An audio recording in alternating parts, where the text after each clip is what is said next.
Hello everyone, I'm Leader of Luxinape. Are you ready for more Let's Play The Legend of Zelda Skyward Sword? Last time, I sort of remembered what I was doing as we went further into the Ancient Cistern. This time, I'm gonna get the switch, so I remember to do that. That should extend that so I can actually get there. There we go. Okay. So, at the end of the last episode, we'd gone through the darky evil section of the inside of the dungeon, which was considerably easier than I thought it would be. I had bad memories of that place, actually. And we went in, and then we called up a thread to get out, and then we got out. And now the sign says we have to go back along the thread now that we returned the stone giant super evil Buddha man to his original state. Is he returned to his original state? I don't even know if he's in his original state. I don't think he's in his original state, actually. I don't remember how to change him back to his original state. So, that's fantabulostical. How did I move him before? Great. Must have been something over there, I think. Hopefully. Better be, because that's the only idea I have. I don't know, I mean, stuff happens. I guess there was an Amber Relic in there. Take it. So, anyway, for those of you who are more interested in Superstar Saga than this, it's still going to be uploaded, obviously. Just give this 3 or more episodes to get on track, and oh, okay, I'll take this. Not complaining or anything. Oh, now I get the map. Oh, big surprise. It just tells me where the bird statues are, and that the boss room was where I told you it was a couple episodes ago. And that there's a treasure chest down there. That helps, totally. And I know where I need to go. Sort of. Maybe. Don't think so.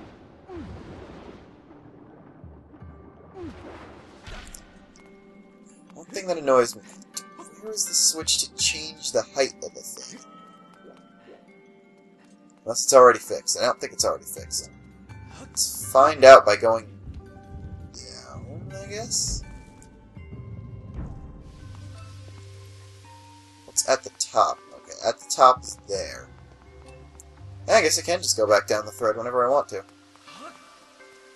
Hopefully I can, because if I can't, then we could have a problem. Yep, it actually... Oh, duh, I'm an idiot. It automatically went up at the end of the last episode. It's been a couple hours since I recorded it, because I was having really stupid video export issues. So that makes things considerably easier.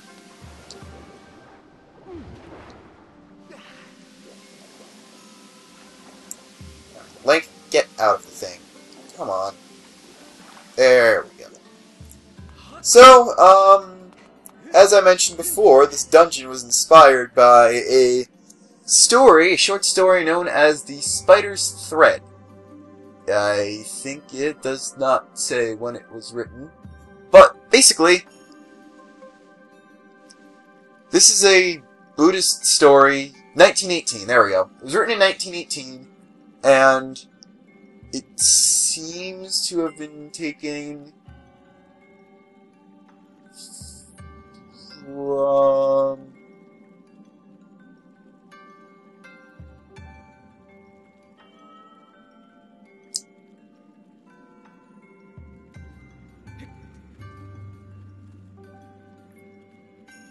Okay.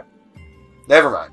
It's actually a Buddhist-related story that doesn't appear to come directly from something from the foundation of the religion itself, but basically it states that the Buddha was walking around paradise randomly when he spotted a pond filled with lotuses, you know, kind of like the upstairs area of this dungeon, and between the lilies in the pond, he can see through the waters all the way down to, you guessed it, hell.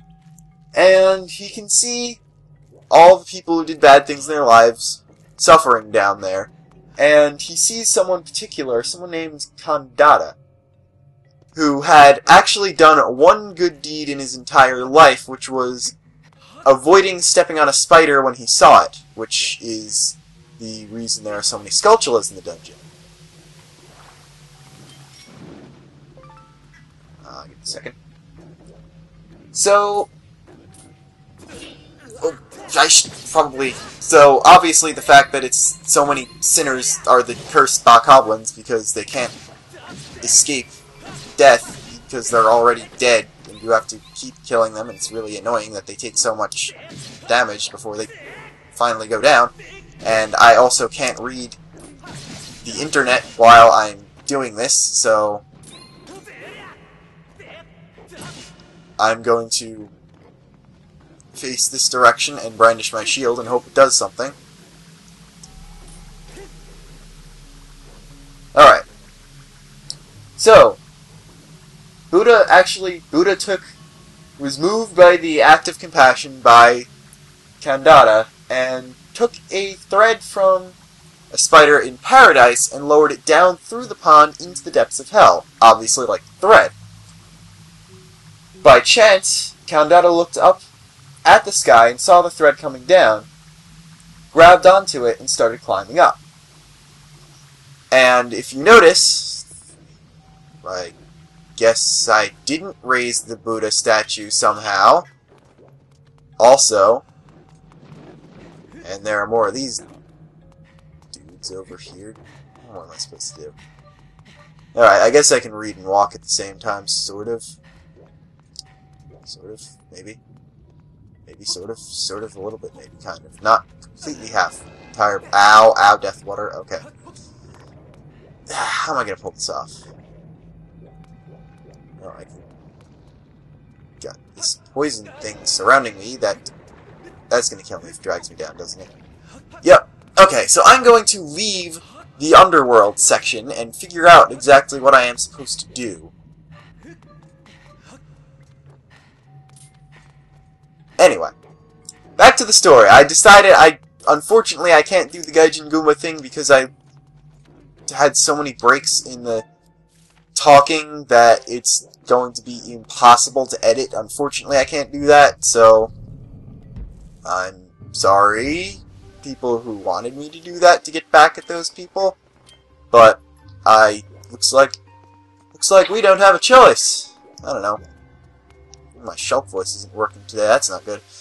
So, anyway, for about the 18,000th time,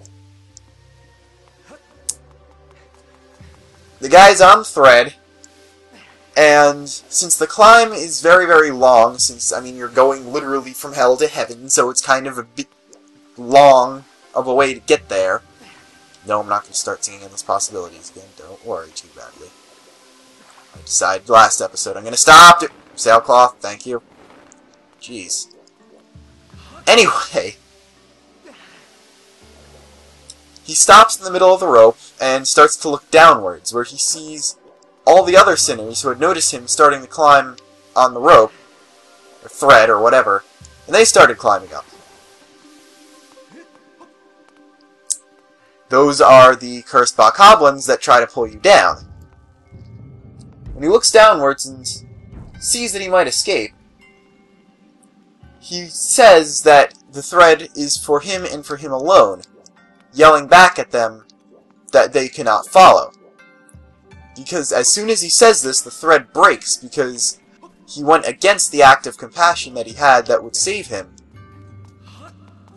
And he falls back down, never to return again. Obviously, since we have to go back down to the basement of the dungeon somehow, and I think I wasted about 10 minutes explaining this, so that's the thing. Okay, 9 minutes and 51 seconds. I'm sorry this was very unprogress heavy, but I also don't know what I'm doing here.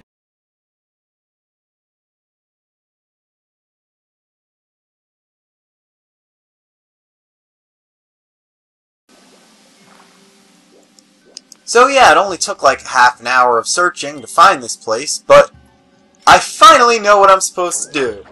And it's feeding a fish a bug. Something that myself as a... Oh no. Oh no. Or that could not be the answer, and I guess that does do it. Never mind. So, yeah, I just needed to whip that switch again, and it took me, like, almost... Okay, I'm thinking that I cut this as soon as I finished telling the story and found the map. It's about 15 minutes into the video, tops. It's now 29 minutes, and 42 seconds into the video, and I had to go back and watch the previous episode to figure out how to do this. Also, Amber Relic, and I hope that I can survive. Okay, it does automatically put me on the thread. Now, if you notice, with the giant Buddha statue outside, or facing upwards, make sure your stamina is maxed out before you do this. This area is completely open, and it contains a treasure chest. This treasure chest, not surprisingly, contains the key item, which is the Blessed Idol, which is, if you wait for it to turn around, yet another Buddha. And as soon as you do that, cursed bokoblins and that thing start to fall. That's an insta-kill hazard. You will die immediately if you start fighting off the bokoblins, because it only takes a few seconds to reach the bottom, which is, you know, always wonderful. Bright side puts you right down here where you can take out... There we go. Take out a bunch of these guys for free hearts before the boss, because yes, we are actually there. No, don't want to lose more hearts. Get them. The right side, these guys do drop hearts a lot more often than... Or they could give you pointless money. At least these guys, if you need to practice the Fatal Blow, use the Cursed Bokoblin Evil Crystal. That's a rare treasure drop by them, so I'm not complaining at all about that. You may already be dead, but I'll soon you have die again. That did not work very well. I'll just keep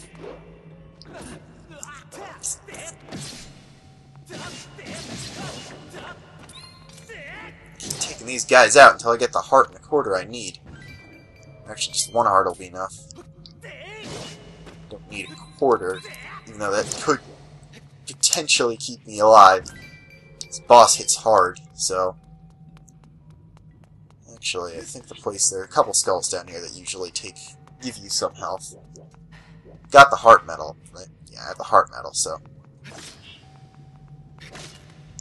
Grade A job, skulls. Grade A job. Except I think Cursed Bokoblins respawn. I'm confident enough in my abilities in Tooth Fairies. I don't know why I'm even worrying about this. Wasting even more time in this video. But at least that was time worth spent. Now you know that there's not really any ways to get hearts around here. So what you gotta do, remember the lotus-shaped door for the statue, for the carving. Boss door carving, I believe, is the official name for these things, for the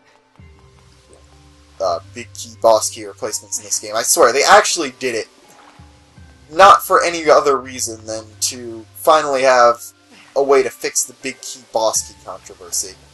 No one could tell them apart, and so far, the only games that have reused big key and boss key were Wind Waker HD, which was a port, even though it was more of a remake, and Link Between Worlds, which was a spiritual successor to Link to the Past. This is also a very easy puzzle. It's literally the bottom. The part with the flat flower pattern on it is the part that you have to have facing outwards. I don't get... That one you definitely did not need a Let's Player for, I'm going to say that much. But anyway, even though Wind Waker HD and Link Between Worlds were the only games to... I would love it if you started moving again. Is my nunchuck being a moron again? Now, the next boss, it's hard. I'm saying that now. So if my nunchuck screws up, I will likely screw up significantly more than just the nunchuck will. Which is something that worries me. Also, you have to hit all these things. I'm gonna just call them propellers. I don't really care what they actually are. I'm gonna call them propellers. Now, if you're confident you can take out a Phoenix, you may want to...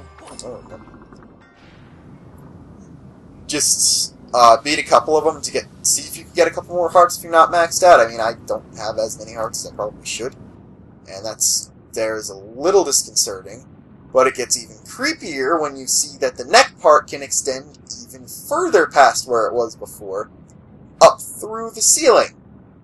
Look at that. That is kind of actually very, very scary. So now the bottom Stallmaster door is the one that's all the way at the bottom of the upper section. And they gave us hearts up here, so I wasted some time. But anyway, let's finally go up here and finally confront this boss. Not like what we've been leading up to for 3 months. More 2, but still 3. And, oh look, another Buddha! And look, a Girahim! That's not too surprising. The Buddha isn't, the Girahim isn't really either, but you know, you certainly are persistent. I'm terribly busy trying to find the clues that will help me revive the Demon King. Your incessant buzzing around my head like this irksome gadfly when I'm this busy is, well, it's making me very disagreeable.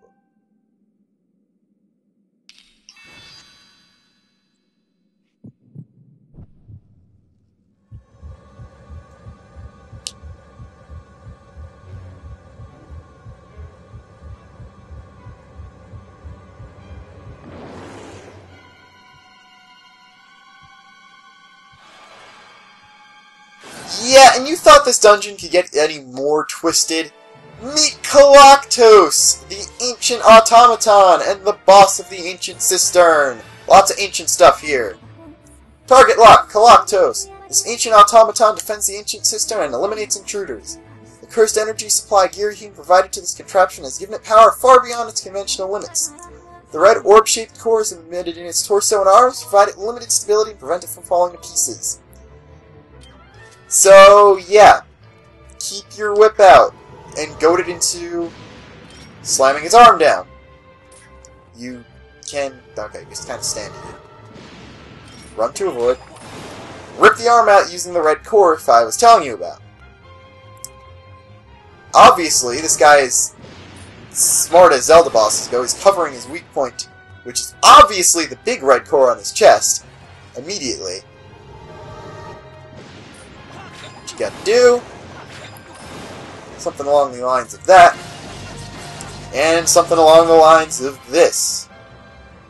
And then after a while, he'll take his arms back, and you have to repeat the process. First phase of this fight, I have to admit, is a little underwhelming, but what are you gonna do? If you keep dodging in front of and behind him, shouldn't be too bad. I mean, if I wanted to be completely politically correct, I'd be referring to this thing as it, since it's fake, does not possess gender, but I'm calling it him because it's got the Buddha design, and it has 6 arms like Hindu deities, and all of Hindu deities are supposed to be like different forms of one god now.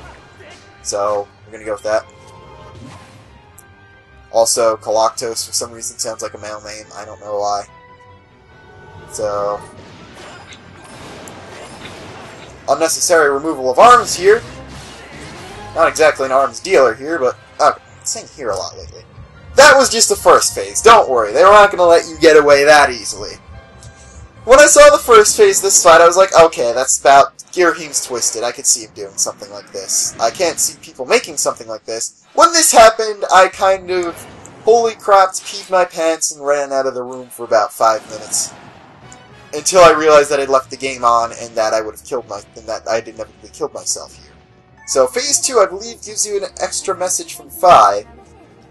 And none of the other bosses really had second phases, so they didn't get any more info. Or Phi could be completely useless despite being an allegedly all-knowing robot. So, yes, this phase is fun. He does that. Pillars are your heart source. Also, as soon as you first rip off one of his arms in this phase, get this. And you get stabbed. That was unintentional.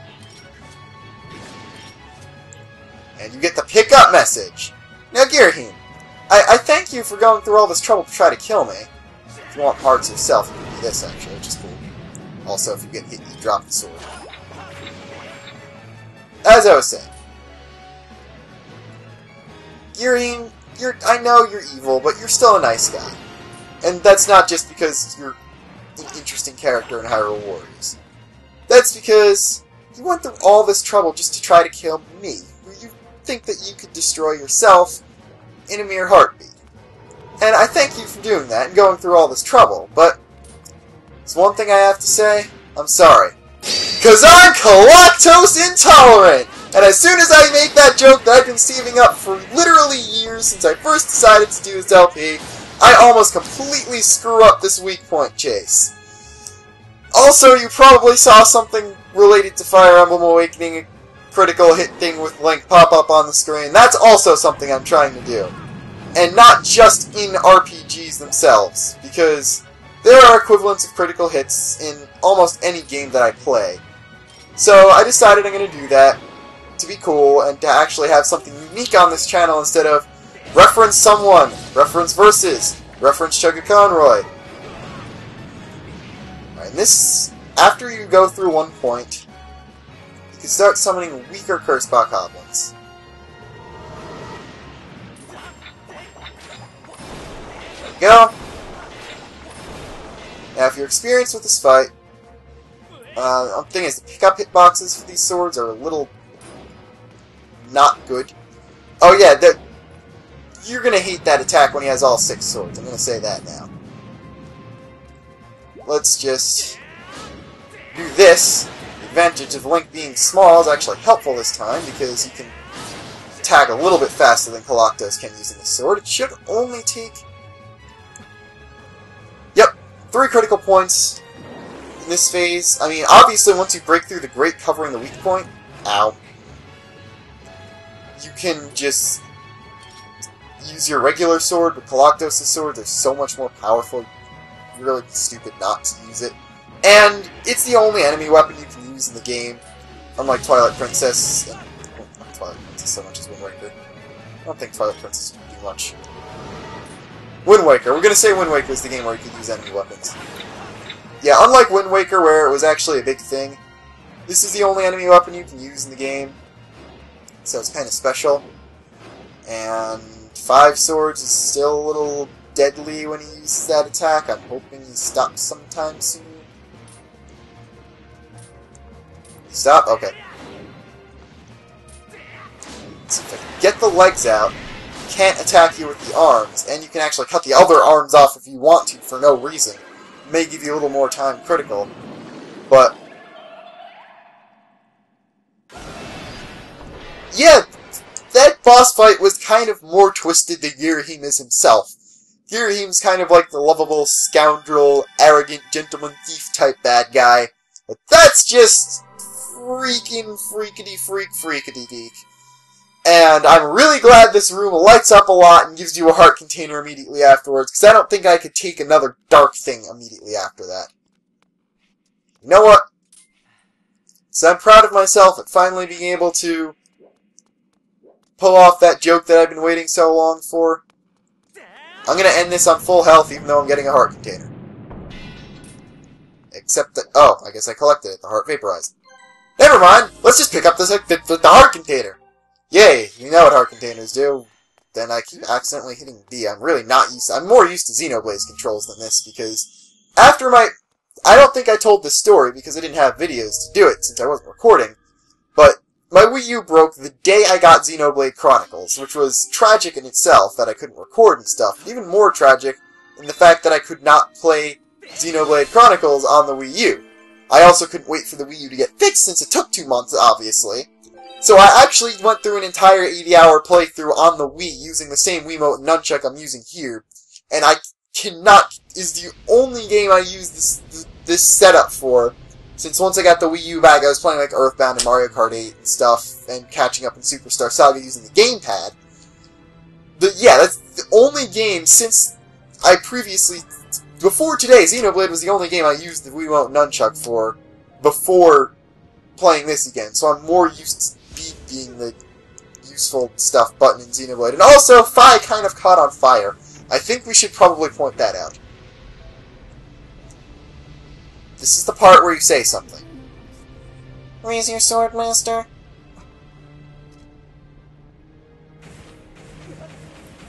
Okay, so we'll just try to, like, kill you with green. I mean, Furore is Link's patron goddess, you know, holder of the Triforce of Courage and stuff. You think that she wouldn't want her sacred flame to be, like, shooting him with fire.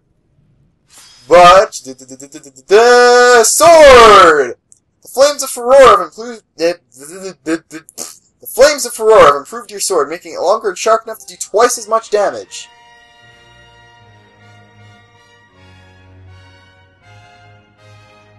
Jingle, obligatory thing. Give me more flavor text so I can actually read something, please.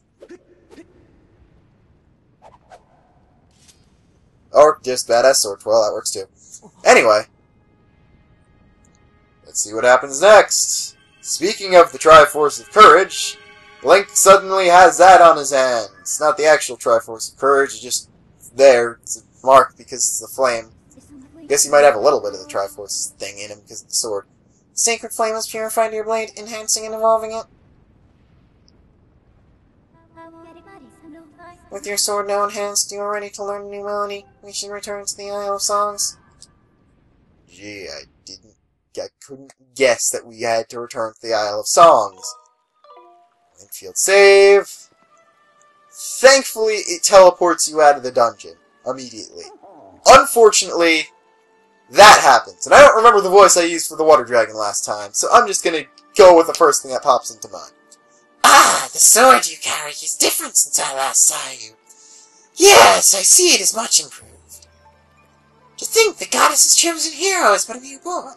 Quite a twist. Chosen hero or not, you do not yet possess the strength required to wield the full power of that blade. You must train yourself further, devote yourself wholly to this task. Farewell, boy. That was a little bit pointless, but finally we get to see Outsideness. Outsideness. I don't know, again, I have huge respect for the Mother series. After starting my second playthrough of Earthbound, and getting pretty decently far through Mother 3 in the past couple of weeks, as well as balancing trying to become a competitive Smasher, which, by the way, I am going to be posting videos related to the Wii U version of Smash when it comes out. Also, my nunchuck is being an idiot again. I am going to be making Smash Wii U related videos, since, you know, I have a Wii U, but since I don't have a 3DS capture device, I'm not going to bother. When the new 3DS comes out, however, this is what I mentioned I was saving up money for in the last episode, I'm going to convert my current trusty red 3DS into a capture device, and then use the new 3DS for playing games. So, that's how because I just want to record 3DS games. But if you really want to see Smash 3DS instead of Wii U, I can do that at some point. Anyway, last thing, check your sword. You now have the Goddess Longsword. Tempered by Furore's flame, this blade's edge is exquisitely sharp. And with that, I'm going to give you an exquisite... I am Leader of Luxinape, signing off. See you next time. Bye.